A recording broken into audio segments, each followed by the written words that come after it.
CM Yogi Adityanath ने किसानों को बड़ी राहत दी है। उन्होंने बड़ा ऐलान किया है कि अब किसान बिना फार्मर रजिस्ट्री के ही सरकारी क्रय केंद्रों पर गेहूं बेच सकेंगे।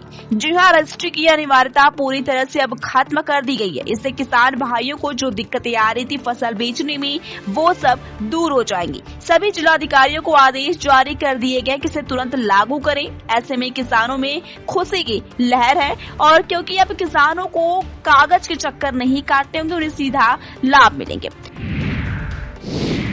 सपा प्रमुख अखिलेश यादव ने साफ कह दिया है कि इंडिया गठबंधन बरकरार रहेगा और कांग्रेस के साथ भी सियासत जारी रहेगी। उन्होंने कहा कि सवाल सीटों का नहीं है बल्कि जीत का है, यानी जो उम्मीदवार जीतेगा उसे ही टिकट दिया जाएगा। सुभाष पाल जैसे कांग्रेसी जमीनी नेताओं पर भी विचार करने की बात कही। उन्होंने साफ कहा कि हर जिले के स्थानीय नेताओं को मौका दिया जाएगा, बस यही तो चाहिए ना लोगों को।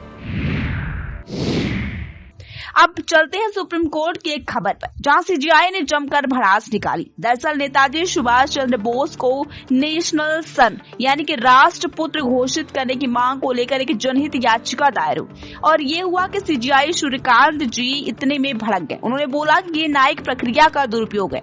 याचिकाकर्ता को चेतावनी दे दी कि अगर ऐसी याचिकाएं दायर करते रहे तो आपकी एंट्री ही बंद कर देंगे। ये याचिका पहले भी खारिज हो चुकी थी। कोर्ट ने रजिस्ट्री को यहाँ तक कह दिया कि भविष्य में इस याचिकाकर्ता की कोई पीआईएल सूचीबद्ध न करे। चलिए महिलाओं से जुड़ी खबर पर आते हैं। महिला आरक्षण बिल फेल होने के बाद सियासत काफी गर्मा गई है। नेता लगातार प्रेस कॉन्फ्रेंस कर रहे हैं, विपक्ष पर निशाना साध रहे हैं। इसी बीच पीएम मोदी का बड़ा दाव देखिए। प्रधानमंत्री नरेंद्र मोदी 28 अप्रैल को वाराणसी में 50,000 महिलाओं से सीधा संवाद करेंगे। इस दौरान वह महिला आरक्षण बिल, सशक्तिकरण और अधिकारों पर चर्चा करेंगे। ये संवाद बेहद खास माना जा रहा। वहीं यूपी से एक और राहत भरी खबर आ रही है। स्मार्ट मीटर पर रोक लगा दी गई है। यूपी मंत्री एके शर्मा ने बताया कि 3.5 करोड़ उपभोक्ताओं में से 42 लाख के यहाँ स्मार्ट मीटर लग चुके, लेकिन कुछ लोगों ने दिक्कतें उठाई तो सीएम योगी के निर्देश पर एक तकनीकी समिति बनाई गई है। जब तक रिपोर्ट नहीं आ जाती स्मार्ट मीटर की स्थापना पर रोक लगा दी है। और उन्होंने ये भी कहा है कि बैलेंस जीरो पर भी 3 दिन तक बिजली नहीं कटेगी। 2 किलोवाट तक 200 रुपए नेगेटिव आने पर भी कनेक्शन जारी रहेगा। वहीं पंचायत चुनाव को लेकर एक बड़ा अपडेट सामने आया कि उत्तर प्रदेश में पंचायत चुनाव तय समय पर नहीं होंगे। राज्य निर्वाचन आयोग के पत्र के अनुसार मतदाता सूची का अंतिम प्रकाशन 10 जून को होगा। मौजूदा पंचायतों का कार्यकाल 26 मई को खत्म हो रहा है। 21 अप्रैल से 28 मई तक डुप्लीकेशन और कंप्यूटरीकरण का काम चलेगा। पिछड़ा वर्ग आयोग का गठन भी अभी बाकी है, तो उम्मीदवारों को थोड़ा इंतजार करना पड़ेगा। वहीं अब बात करते हैं पूर्वोत्तर की। मणिपुर की स्थिति बेहद नाजुक है। कुछ दिनों पहले लगा था कि शांति लौट रही थी, लेकिन ताजा घटनाओं ने फिर तनाव बढ़ा दिया। दरअसल कुछ दिन पहले बम धमाके में 2 बच्चों की मौत हो गई थी। इसके बाद लोगों का आक्रोश फूट पड़ा।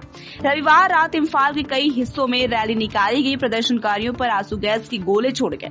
आरोप है कि रैली में शामिल कुछ असामाजिक तत्व हिंसक हो गए। उन्होंने सुरक्षा बलों पर पत्थर फेंके, पेट्रोल बम भी फेंके। फिलहाल पुलिस से सुरक्षा बल तैनात है। उत्तर प्रदेश में गर्मी ने लोगों का हाल बेहाल कर रखा। यूपी में भीषण गर्मी। आज करीब 25 जिलों में हीट वेव का अलर्ट जारी किया गया। लखनऊ, प्रयागराज, वाराणसी, आगरा, फिरोजाबाद, मैनपुरी, बांदा, चित्रकूट, भदोही, सहारनपुर और हमीरपुर इन सब जगहों पर लू चलेगी। कल की बात करें तो प्रयागराज में 44.4 डिग्री के साथ सबसे गर्म रहा। वहीं वाराणसी में 44.2, बांदा में 43.6 और लखनऊ में 41.9 डिग्री तापमान रहा। आईएमडी ने कहा कि अगले 1 हफ्ते तक राहत की कोई उम्मीद नहीं है। वहीं चोरी की खबर भी आई है। रूबी फिल्म स्टाइल नोएडा के सेक्टर 49 स्थित डायमंड क्राउन बैंक्वेट हॉल में सगाई समारोह के दौरान एक शातिर चोर ने ऐसा कारनामा किया कि सब हैरान हो गया। सूट बूट पहनकर आया चोर मेहमानों के बीच घुल मिल गया। उसने खाना खाया और फिर 5 लाख रुपए का बैग उठाकर फरार हो गया। पूरी घटना सीसीटीवी में कैद हो गई। पुलिस ने शिकायत दर्ज कर आरोपी की तलाश शुरू कर दी। वहीं एक अच्छी खबर आई यात्रियों के लिए कि दिल्ली देहरादून एक्सप्रेसवे खोलते ही रोडवेज बसों का किराया घट गया है। अब 210 किलोमीटर का सफर 2.5 से 3 घंटे में हो रहा है। ट्रायल में बस ने सिर्फ 2 घंटे 55 मिनट लिए। इसके साथ ही उत्तराखंड परिवहन निगम ने किराए में कटौती की है। एसी बस का किराया 704 रुपए से घटकर 557 रुपए हो गया। साधारण बस 420 से 355 रुपए की हो गई है। मतलब यात्रियों को समय और पैसे दोनों की बचत हुई।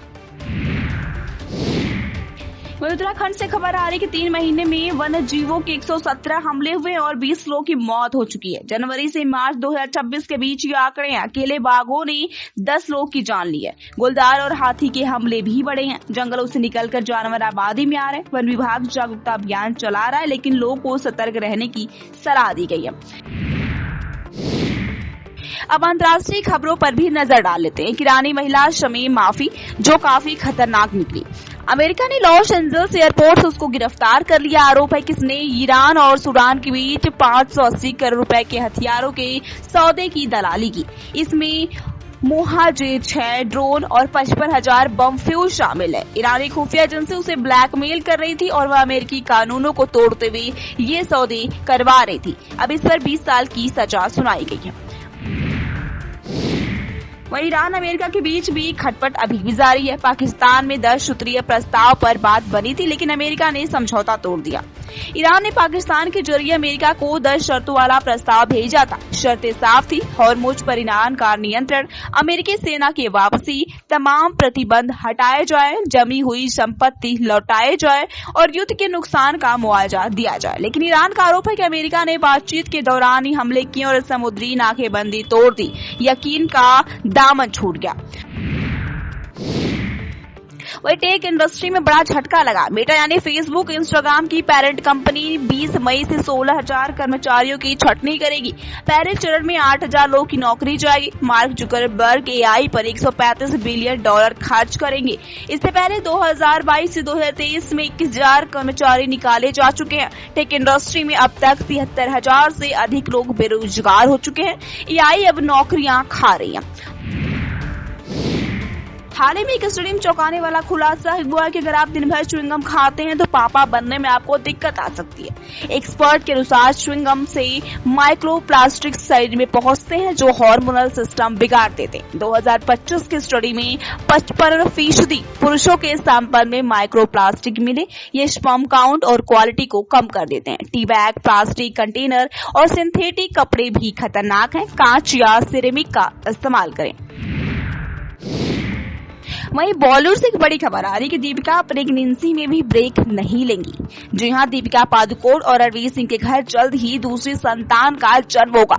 लेकिन रिपोर्ट्स के अनुसार दीपिका राका और किंग फिल्मों की शूटिंग करेंगी। राका में अल्लू अर्जुन के साथ एक्शन सीक्वेंस भी है। मेकर्स दीपिका की सुरक्षा का पूरा ध्यान रखेंगे। किंग 24 दिसंबर 2026 को रिलीज होगी। वहीं विराट अनुष्का एक बार फिर सुर्खियों में। हाल ही में विराट कोहली द्वारा एक जर्मन मॉडल की तस्वीर लाइक करने पर विवाद हुआ था। उसी बीच विराट और अनुष्का अक्षय तृतीया पर वृंदावन स्थित प्रेमानंद महाराज की केली कुंज आश्रम पहुंचे। दोनों ठाकुर जी के दर्शन किए और आशीर्वाद दिया। कपल की एयरपोर्ट और आश्रम के वीडियो सोशल मीडिया पर वायरल हो रहे हैं। वहीं खेल जगत से बड़ी खबर आ रही है। आज 21 अप्रैल को आईपीएल के 31वें मैच में सनराइजर्स हैदराबाद और दिल्ली कैपिटल्स आमने सामने होंगे। मैच हैदराबाद के राजीव गांधी अंतर्राष्ट्रीय स्टेडियम में शाम 7:30 बजे से खेला जाएगा। एसआरएच के ट्रेविस हेड, क्लाइसेन और अभिषेक शर्मा की फॉर्म काबिले तारीफ है। वहीं दिल्ली की अगुवाई अक्षर पटेल करेंगे। केएल राहुल, कुलदीप यादव और मिशेल स्टार्क टीम के अहम खिलाड़ी हैं। प्लेऑफ की रेस में यह मैच बेहद अहम होगा।